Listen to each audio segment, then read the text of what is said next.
தனுசு ராசி நேயர்களே, இந்த ஆணி மாதம் உங்கள் ராசிநாதன் குரு பகவான் அட்டமஸ்தானத்தில் அமர்வதால் சுபகாரியங்களின் பேச்சுவார்த்தைகளில் சற்றே இழுபறிகள் வரலாம். உடல் ஆரோக்கியத்தில் உணவு விஷயங்களில் கட்டுப்பாடு அவசியம். நீண்ட நாட்களாக இருந்த கடன் வெகுவாக சிறு பகுதி குறையும். வழக்கு விஷயங்களில் உங்களுக்கு சாதகமான திருப்பங்கள் ஏற்படும். நண்பர்களிடத்தில் அதிகார பேச்சுக்களை குறைத்துக் கொள்வது நல்லது.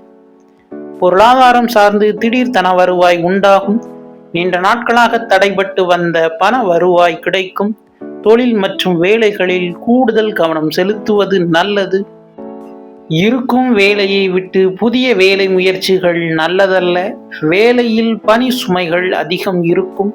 தந்தை மற்றும் சகோதரர்களால் நன்மைகள் எதிர்பார்க்கலாம். இதுபோன்ற ராசி பலன்களை அறிய இந்த சேனலை சப்ஸ்கிரைப் செய்து கொள்ளுங்கள். நன்றி.